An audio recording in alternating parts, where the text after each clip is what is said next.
Hey, hey, hello, good evening, good to see you. Good evening. Oh, we've been waiting for you. How was your day? I watched the test run and I was wondering because it didn't come live on my side. I've been on since Okay, 10 minutes to 8. all right, good. Now, good evening, everyone. I have my beautiful brain box and our wonderful role model online. It's a pleasure to meet Miss Jenkins. Yemisi. She's so Afrocentric that she loves to call herself Yemisi. You're welcome, ma'am. And Thank you. we are very glad to have you share your Thank you. success story so that the young people can learn from your lovely story in the UK. You have been in the civil service in the UK for over 20 years, and Correct. you were awarded an MBE, Members of the Yes. British Empire. That is a Yes. huge award in the UK society. We are so proud of you. You are Thank our you. shining star in the UK. Thank Now, you. today, I'm going to be asking some questions, but before I do that, I'm waiting for more people to join because I Okay. know we expected more than 9 viewers we have now, and we expect a lot more than that because a lot of people DM us to let us know that they will be joining in this evening. You know, please can you tell us about yourself a bit? Just give us some values that you believe are important to success in whatever anybody is doing. Good evening, everyone, and thank you to School Run for having me. Thank you to my big sister for having me as well. It's a huge honor to be on this platform to share my story, to share my journey with everyone. As said, I've been in the civil service for over 20 years, and it doesn't feel like it's been 20 years, but one thing I would say that has helped me is my integrity. I do joke with my integrity. The minute, if you want to see my other side, challenge my integrity. And everybody at work knows that. I have been fair in treating others fairly, respecting others, everyone around me, irrespective of your age, your religion, your beliefs, your race. It doesn't matter to me. I treat people like human beings first, and I expect that as well from people. So those are the things that I have sort of that has sort of been my guide over the years, and I am grateful to God that that has really helped me. And I just do my work, and I put my everything, commitment as well. Whatever I set out my heart to do, I am always committed, and I see it through. Yeah. Thank you very So much. What our viewers don't know is how influential you are in the UK society, how you have known that you've been able to help a lot of people with immigration problems and putting them in the right track, and also ensuring that those that need to come back to Nigeria come back with dignity. And yes, if they now need to approach the visa processing again, you have always been there for the Nigerian community.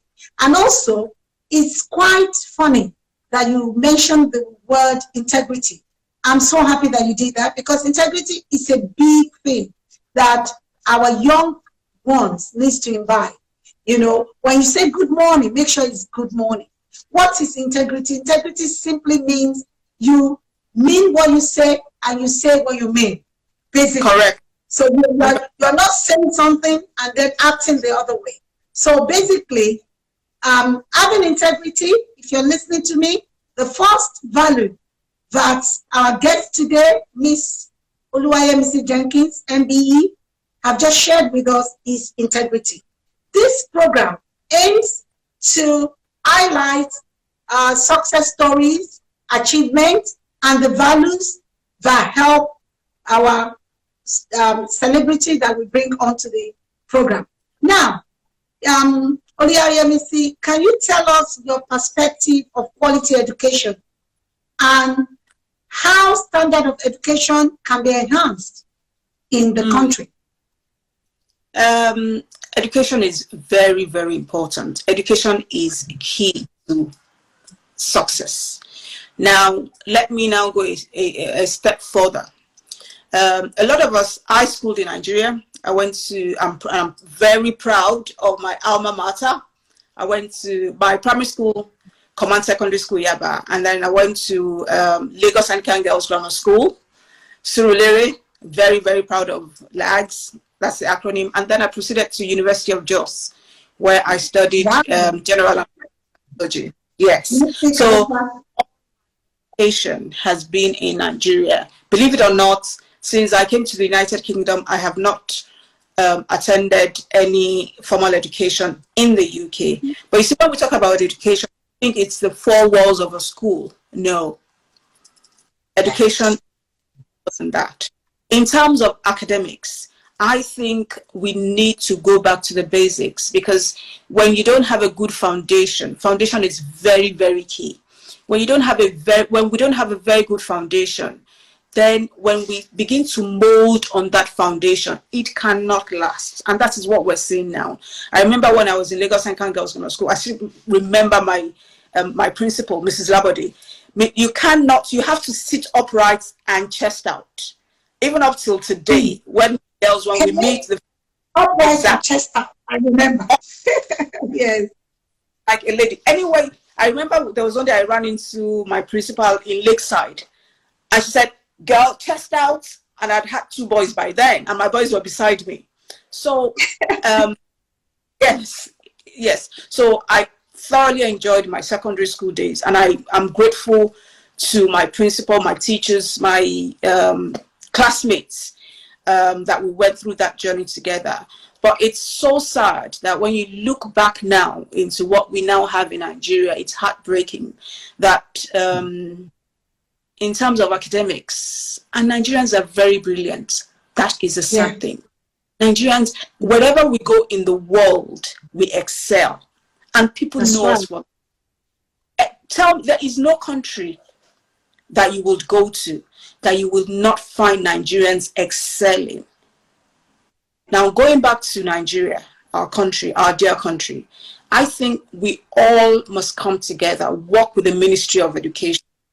And the Ministry of Education must be willing to work with people, because I know that so many people who want to give back to the educational system, the environment must be right. There are times I watch some videos of classrooms. I'm sorry, we cannot expect anything better from children who go through such environment. For a child to study and retain knowledge, they need a decent environment to thrive in. But unfortunately, we don't have a lot of that. And the ones that we have, they are so expensive that the common man can't afford them. And that is sad. When I went to school, that was when Jakonde started, is it free education? Yes. Yeah. And taking the missionary schools away from them, because my school is a missionary school, but they've returned. But the education we had then was top-notch. I can't say that about Nigeria of today. I'm sorry. Thank you for that. Thank you for that thought, and I believe we will get there. That's one of the reasons why School Run have decided to bring education beyond the classroom. We want to be offering a lot of services to educators and to schools, to teachers, free of charge, because it's obvious that the investment in education is not enough. And we want to do our bit to be able to change the landscape in education in Nigeria. We shall be unveiling very soon a lot of activities to do with training and capacity building in our teachers, the soft skills, as well as source for sponsorship from all of you in the diaspora as well. We will not leave you behind, to help us to lay a firm foundation for the future of our nation. Thank you so much for that. Now, what is your advice to the youth in the virtue of selfless service to humanity? Because aside of working with the civil service, I know that you do a lot of free services, volunteering for a lot of voluntary organization of NGOs. Can you advise our youth? Because these days, it's as if everybody is more interested in the money. You know, what is the need for me? Immediate gratification. Can you talk a little bit more on the virtue of selfless service to humanity? Thank you for that. That is a very, very vital question. As a matter of fact, I was having a chat with a friend some few days ago, and I said that it's so sad that a lot of us do not, or a lot of Nigerians find it very hard when in Nigeria to do things for free, to volunteer. But I think we go back. It goes beyond that. There was a time I was engaging with the Nigerian High Commission in the UK, and we had some young Nigerians who wanted to volunteer. Believe it or not, in the Civil Service Code of Nigeria, you are not allowed to volunteer. I was shocked. Yes, except if they've changed it. But as at the time I checked, and I was shown the Civil Service Code, and I was like, what? Yes. And that was how they turned us down. Now, going back to selflessness, people need to, especially our younger ones, they need to see beyond the money. Yes, money is good, but it's not always about the money. There are times that when you give freely, without knowing, it comes back in multiple fold. Just like, I'm a Christian, just like the Bible says. When you give, and you give freely, that is the key word. You give without expecting back. You give to somebody you don't know. You give to somebody you know cannot repay you. Yes. And you go around blowing your trumpet, because once you do that, that's it. You've received your blessings. But when you do things and people don't know about it. Now, let me give you my story about how my current role now. In the Home Office, I'm the National Community Engagement Lead for Nigeria in the Home Office. If I tell you that job, I got that job based on my voluntary work. Wow. Yes. What happened was, way back in 2006, there's a group that we formed. It's called Association of British Nigerian Law Enforcement Officers. It got to a point, us Nigerians in the UK, where we started feeling very bad and sad that whenever you mention Nigeria or Nigerians, people would, the first thing that would come to people's mind is 419 and drug trafficking. And we felt, oh, this is not true. We are part of the enforcement agencies in the UK that actually protect the country and the people. So I am not a 419. I'm not a drug pusher. So we then agreed that we needed to start selling our own stories. So hence the creation of Association of British Nigerian Law Enforcement Officers. The acronym is ABLE. So we decided that we would change the negativity towards Nigeria and Nigerians. Wow, that's very good. Yeah, so I took over the realms of the affairs of the group in 2006, and I ran that organization for 8 years. And I'm proud to say that we're still running. And in 2009, what then happened was we had a conference here in the UK. It was titled Law Enforcement Engaging the Nigerian Community, because we knew that a lot of our community was missing out from engaging with authorities here in the UK for fear, for lack of knowledge, for so many reasons. And we felt that we needed to bridge that gap. So as a result of that conference that we had in 2009, we invited the CG for Immigration and Customs, EFCC, Mrs. Farida was there. We invited the Minister for Interior, his representative was there. And also we brought in our own colleagues from the UK, Metropolitan Police, Home Office, HMRC, name it. And it was there that I first heard about an initiative that was to encourage people to return home voluntarily. Then it was called voluntary return, assisted voluntary return service for people who have come to the UK and exhausted all their rights, and then encourage them to go back home, but in dignity. So we, as ABLE, then said, you know what? I mean, I've never heard of this service. We then took it upon ourselves that we will work with the government to raise awareness and promote this initiative. And then we partnered with the Foreign and Commonwealth Office, and they started sponsoring events for us in the UK. We went to Manchester, Liverpool, Birmingham. We had events in London as well, where we had high concentration of experience. And I just continued. Then one day I was in my office and I just got a call from a director from Immigration Enforcement. And they said, oh, you know what, they've been trying to reach out to the Nigerian community. They've not been able to, but they hear that this is what I do, blah, blah, blah, blah, blah. And I said, yes. And then one led to the other. I was invited for a meeting. I was then told to come and, pilot a team. And guess what? I then became the pioneer for community engagement team in I was just so inspiring. Exactly. I was just doing what I know how to do best, empowering the community, giving out information, raising awareness, because a lot of people were missing out because they didn't have the information. And there are times when they get the information, it's the wrong information, because we rely so much on third-party information. Believe it or not, when I say to people, need any information about Home Office, about the government, just go straight to gov.uk.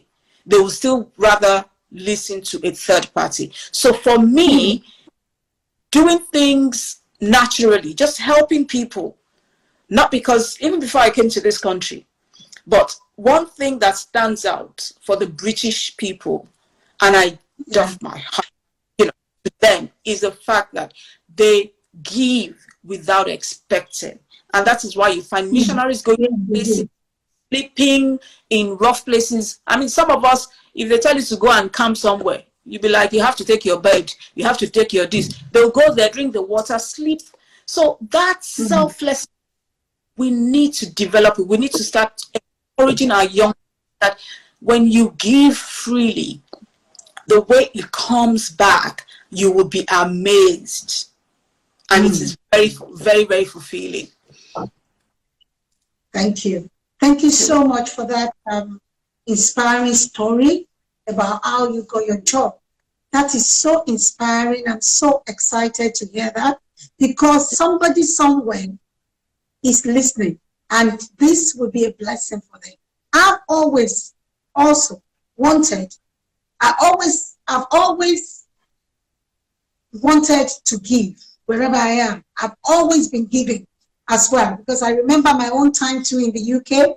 I volunteered for so many things, and I was the first African to be recognized by Tony Blair for in recognition of excellence in childcare and education. That was in 2001. And I also remember that I was a member of the Harrow Early Years Development and Childcare Partnership.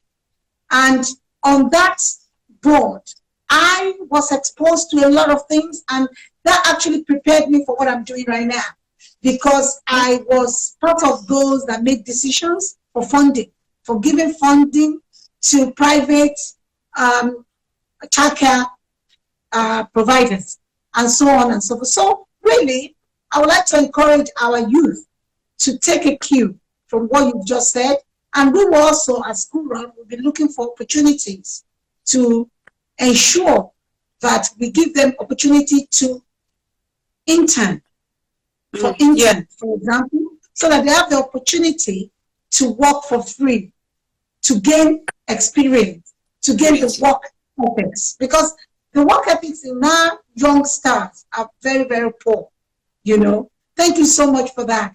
Now, what motivates you to work when you are exhausted? Because I know your day is packed all the time. I know how it took me trying to get to pin you down, you know, to talk about this interview. I love challenges. When you tell me something is unachievable, then you've gotten the fire running in my belly. I love it when something is unachievable or it can't happen. That motivates me. Even at work, and I was having a discussion with some friends, and I said, when I see problem, I come up with solution. I don't just come up with solution. I then volunteer to take it forward. Things. There's a difference between you seeing a problem and then complaining about it and just moaning about it and then moving on. And there's a difference between that and you say, okay, there is a problem. These are my suggestions, my recommendations in terms of how we can tackle it. And then you then go one step further to say, you know, I'm not going to stop at just my recommendation. I will volunteer myself to take this forward and be part of that solution. And I think if we start looking at things from that angle, because then you're giving yourself into making sure things are right, and now you own it. So when you own things, you have that responsibility to make sure that it works. And when I've managed teams, I don't manage a team now, but when I've managed teams, what I normally do is let them prefer. When you tell me there's a problem, I tell you to go and come up with a solution. Come up with a solution. Yeah. What do we do?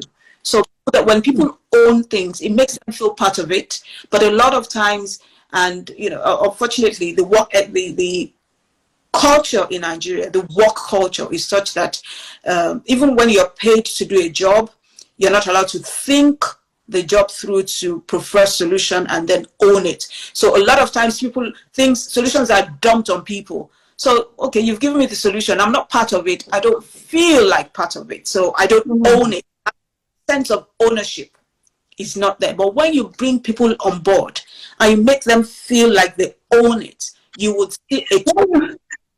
When you carry people along in Nigeria, it means something different, you know. You know, do you know it means something different? It means sorry. You share the loot. sorry. When you carry people along, when they say you need to carry me along, it's like they believe there's something in there for you, and then you've got to share. So when you carry people along in some balance, you know, it doesn't really mean what you're saying. But I'm glad that you're saying this, because we will be able to change our narratives. We will be able to change our narratives and rewrite the Nigerian values. That is one of the essence of this program. And I thank you for that. Now, I would like you to tell me how you felt when you caught the news that you have been awarded and you were asked to come to Buckingham Palace. How do you feel? You know what? There are times I still pinch myself and say to myself, look at this Ekiti girl, because I'm from Ekiti. Oh, really? Jenkins? I thought you were from Lagos. No. 100% Ekiti. I'm from a place called Ilupeju, Ekiti. Wow. And my mother was from Ado Ekiti, so I am 100% Ekiti. I'm very proud. Ado Ekiti and Ilupeju. Wow. my family name is actually Fajembola, but when my grandfather was trading with his white colleagues and they found it difficult to pronounce his name, he then adopted that name. And he was also a society reporter, so that's the link to the name Jenkins. Very British. Thank you. So going back to, I remember that day vividly. I was at work. I used to work in Butterforce in Heathrow, and it was shift work, and I think I was on a late shift. My shift was from 2 to 11, and I got a call, and then the person said, "Oh, hello, is that Miss Jenkins?" Yes. Congratulations! I've just called to say to you that you've been nominated as an MBE for Queen's Award, and I just dropped the phone. You thought it was a scam? I thought it was. I thought it was a scam. I just dropped the phone, and then the person called back, and then was out telling me and said, "Hold on, I understand how you feel. Don't drop the phone. Blah blah blah blah blah blah blah." I was like, "Oh," and then of course when you get that, you get a letter. You're not supposed to speak to anybody about it until it is announced by the Queen, and of course. I spoke to my boys and I said, you have to keep it secret, that we cannot let it out. They allow you to tell your immediate family that will keep it close. So we started waiting. Then I think I heard was it October or November? And then it was not announced until the 31st of December of that year, 2015. 2015. It was 2015. Okay. No, investiture was the award. Yes, in 2016, but I was on the Queen's list for December 31st, 2015. Yes. Excellent. The rest is history. Then the letter started, and then the interesting thing, they sent you a letter to say, "Oh, do you accept or not?" Like 100 times, I accept. Of course.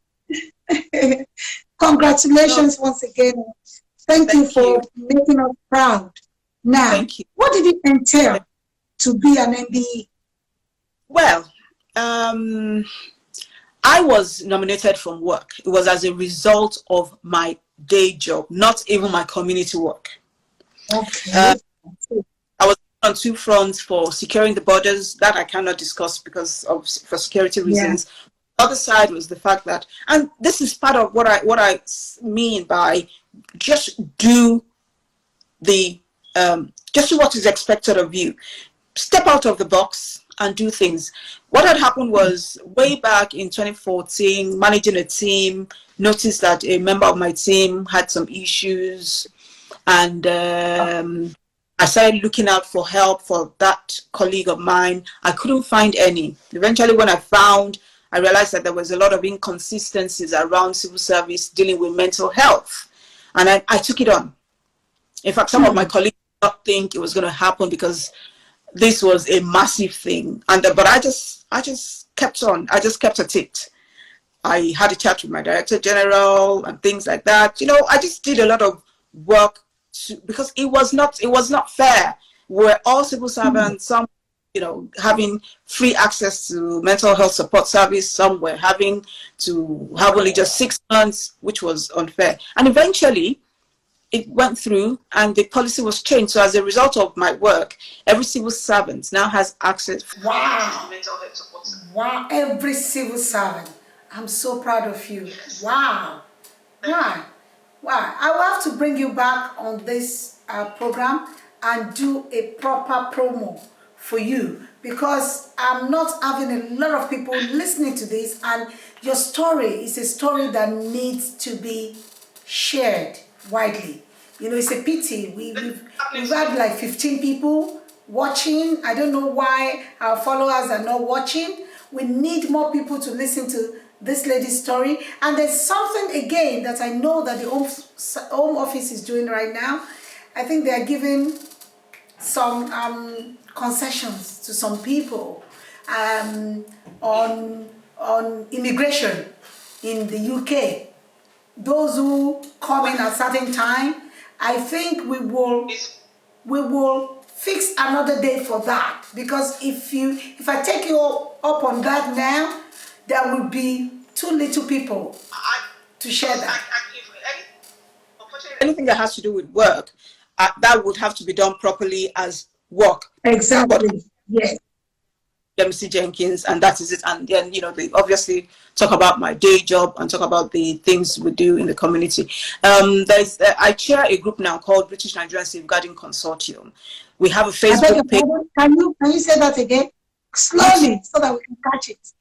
Sorry, British Nigerian Safeguarding Consortium. We're on Facebook. Okay.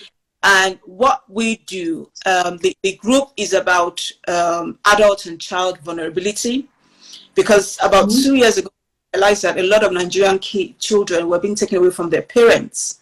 So we knew that there was a gap to address that situation. So what I did was I brought together a lot of agencies, a lot of NGOs, Nigerian NGOs that were in that space. So people who were providing services, education, social service, mental health. So the acronym is BNNC. So if you go on Google, Facebook, we're on Facebook and Instagram as well.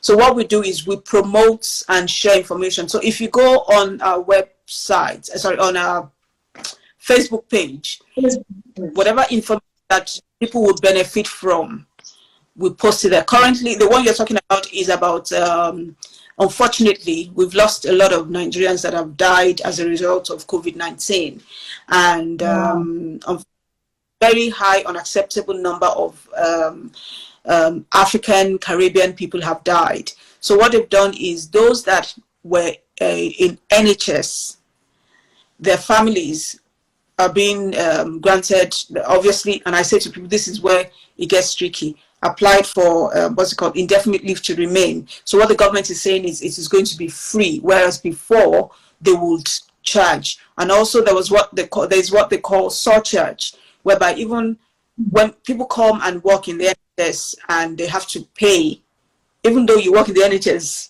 you still have to pay for the service. But thankfully yesterday the minister has scrapped that. So there's a lot of information. We just need to we need to find, and there's a lot of people are doing so many things just to inform and make sure that the community is getting the right information. It's just putting it out there. It's one thing to put it out there, but it's another thing for people to access it. You can put as many information as you want out there. So we will put that information on our handle so that people can get to the Facebook page so that they can inform their people, their families in the UK to benefit from this new, what do I call it? It's a new kind of NHS staff. For NHS staff, okay. So it's incentive. Okay. Yeah, that's their families. They have lost their family as a result of COVID-19. Oh, that's very compassionate. It's a kind of compassionate, yeah. So there's a lot of compassionate packages that the government have put in place. So if you're a Nigerian and you are hearing me, you should please keep an eye on our handle, because we will post details of these things that Ms. Jenkins has just shared. Ms. Jenkins, thank you so much for your time. I'm going to allow our audience to ask you one or two questions. You know, somebody said the Nigerian Association of Nurses and Midwives are also doing a great job in the BAME related issues. Yes, yes, that's correct. Yeah. Yes, it's just a comment somebody texted in. We are waiting for you, our viewers, if you have any questions to ask our guest tonight, Miss Yemisi Jenkins, MBE. She's still here in the studio or in the comfort of her home because she's joining us from England and I am in Ibadan, transmitting live from Ibadan, Ajorosun. So proud, you know. So if you have any questions, let me know. If any one of you wants me to add them, can you just ask and I will be able to add you. If anyone wants to ask questions, Sheon Gilman, can we have questions posted? Sister Yemisi, we are proud of you. That is what Kelechi said. The majority of the people watching are just giving you loves and thumbs up. Thank you, Kelechi. Any other comments before I ask Miss Yemisi my last question?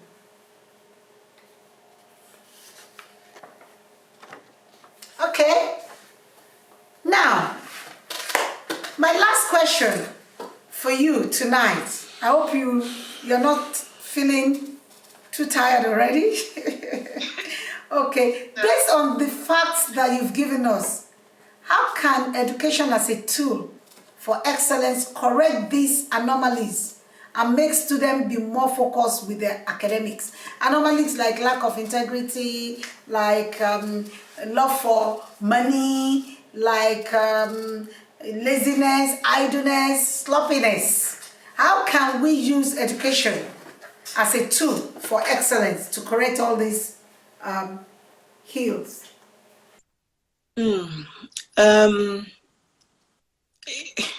I don't want to say it is easy, because when I look at the current situation in Nigeria, it is very, very hard to use when all that young people are seeing is people making quick money without lifting a finger. I think before we can even talk of anything, it's about looking inward and looking at how we can start to make corruption acceptable. We need to start promoting corruption acceptable or not acceptable. Unacceptable. Thank you. Thank you. Yeah. We need to begin to promote integrity. I don't know if you saw this about 2 weeks ago. There was a staff of EFCC that 2 Chinese men wanted to bribe with a lot of money.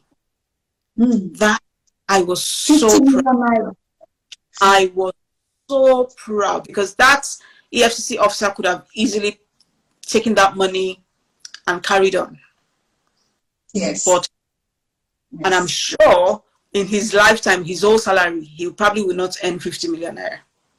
But and we've seen so many stories. There was a time where not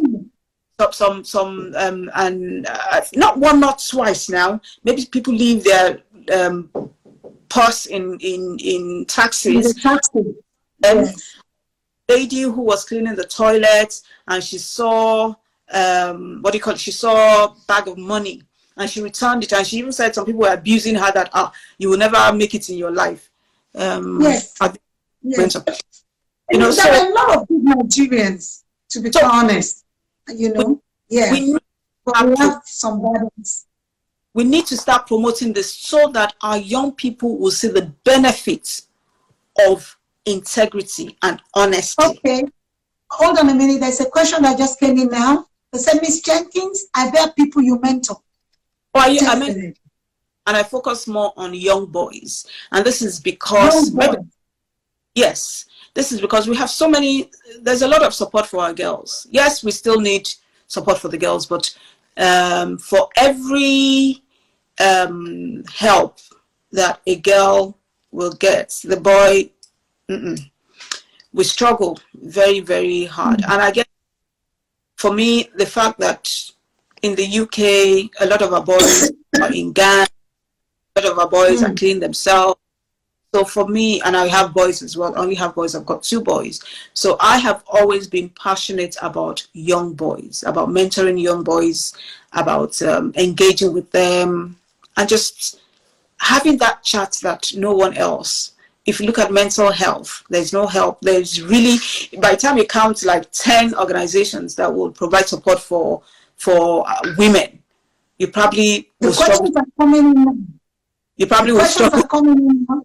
Yeah, right. So you mentor boys, basically. No, I don't focus only on Wow. boys. Currently, I'm the patron of a female band in my church. Female band, okay.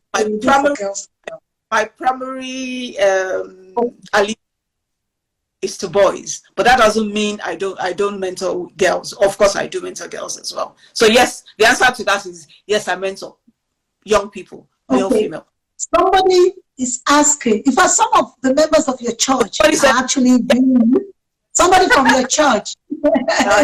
You know, thank you for joining us.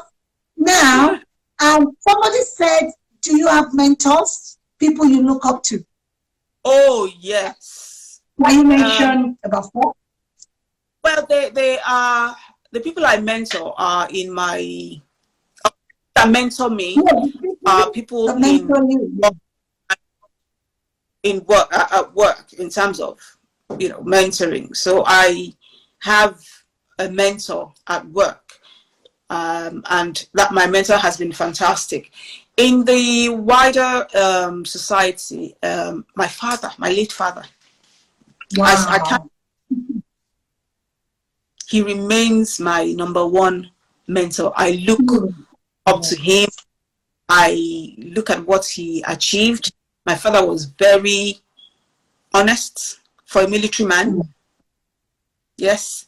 My father, during the war, there was a time that the salary for the army for about 3-4 months, and it was being transported to their base somewhere in the east, and there was an accident. And when his commandant told him to go and rescue, my father took his boys and he told them they were going to rescue, they were going to retrieve ammunitions. He didn't tell them that what they were going to retrieve was money. When they got there and got back to their base, my father's driver told my father that if he had known that it was money that my father was going to retrieve, that he would have killed my father and taken some of it. Yeah, it's a record. So when integrity that I got from my father would say to you that, to me, that and it's in Yoruba, orukorire. And so even when my father even when my father retired from the army, I benefited from his integrity in the army. So for me, my father. That's great. It's so good to hear of strong male influence in children. You know, that's very good. And I just pray that he finds his path in the beyond, because I know he passed on about 2 years ago. Now, am I right? Yes. Yes, it's going to be 2 years in, September 19th this year, yes. Wow. Now, how time flies. Now, I saw a question from one of the viewers, and she wants to know whether, now that we're talking about building up Nigeria, that we use support young people coming to the UK to do menial jobs. No, I'm sorry, no, I wouldn't. Yeah. And I'll tell you why. I came into the UK.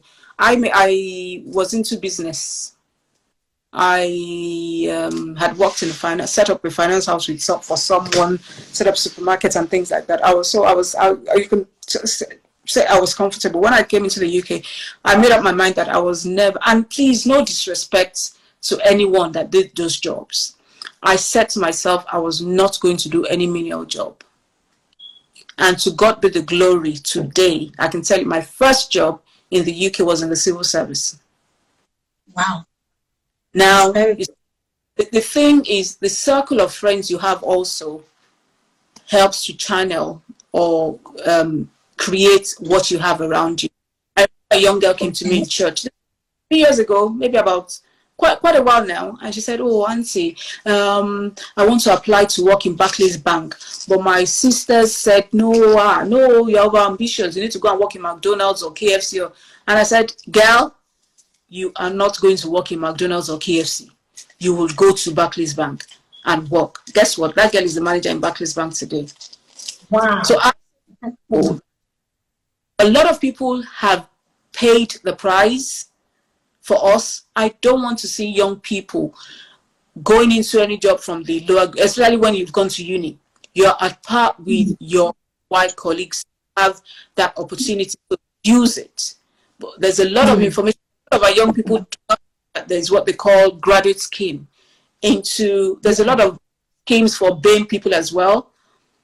They're looking for BAME people to come in at graduate level. So we have to keep pushing out this information out and encouraging our young ones that, yes, as parents, some parents, had to do what they had to do, but they have paid the price. So, step on that foundation and just move on. I don't want to see you I don't want to see you on the floor shop or anywhere.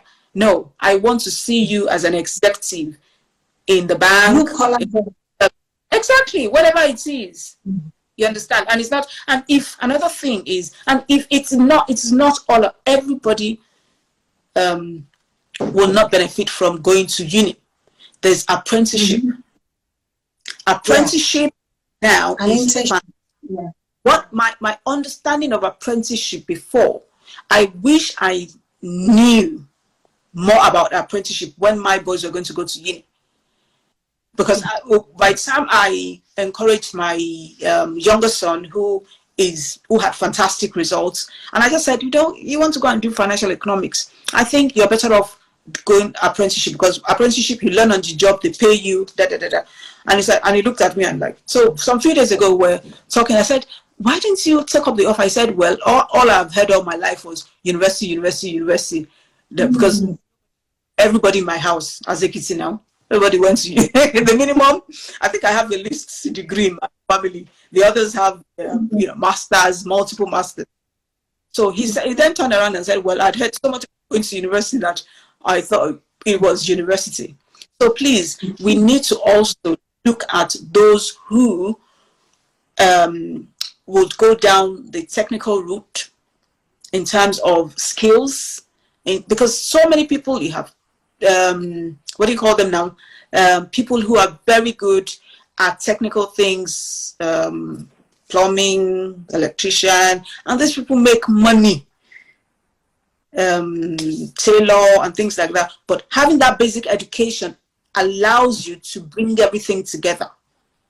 Does that make sense? So so for me, it's not about the four walls of a classroom.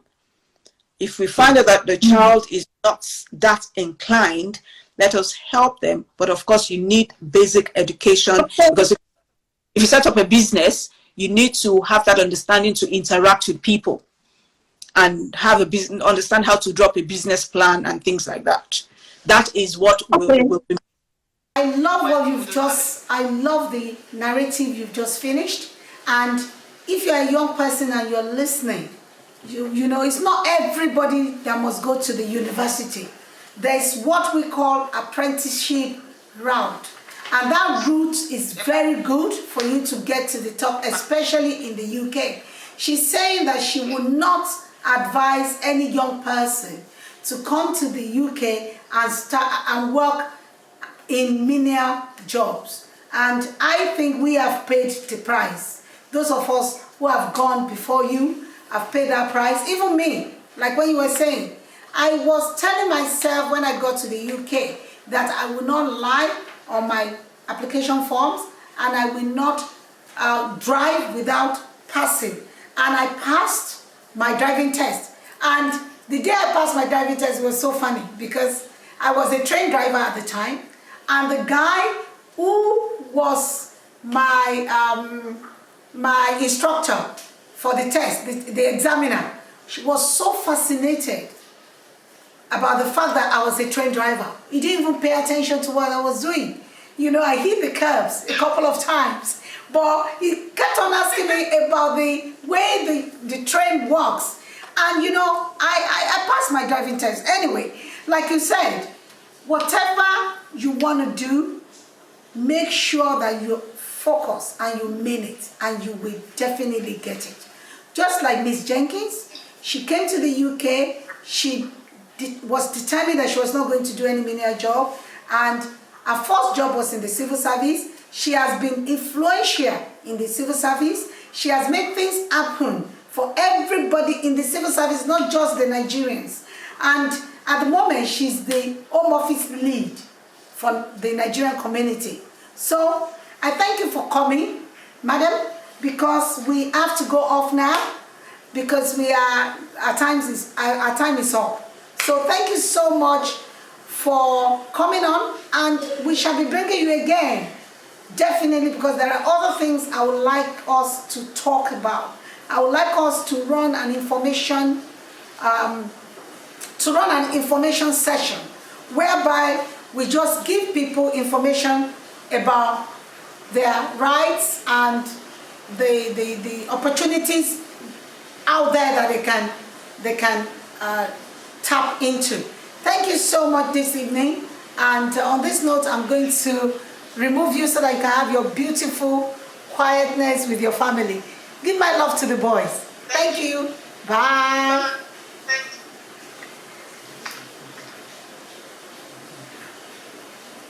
Thank you everyone that joined in. I would like to say a big thank you to my crew here, Emperor, Mr. Yomi Albert, Bright, Sheung, Akiola, and all my teams for making today possible again. And for all our supporters out there, I thank you. I thank our supporters from New York. I thank you for making this happen. Thank you so much. We will be back next Wednesday with a lady that has been out of the scene for a while, and I'm sure you guys know Word MC. She's the one, Deshola, she's the one that sang Ijoya. Fortunately, I knew Shola from university days. When I was in University of Lagos, Shola was in LASU. And she used to come to University of Lagos for gigs. So we'll be talking to Shola shortly. And also we're bringing in another MBE who will be telling us the work she's done with children all over the world. She's a Nigerian as well. And she was last year on the Queen's list. She was given an MBE. Her name is Olashubomi Aina Iginla of Bag of Hope. She will be talking about her Bag of Hope and how she has used that to change the lives of millions of children all over the world, because next Wednesday is Children's Day and we would like to do something to commemorate our children and to give parents. Please invite all parents or aspiring parents that you know to come and listen to what Igila has to say. And on that note, I would like to say thank you so much everyone for joining me, and I say I love you all. Thank you.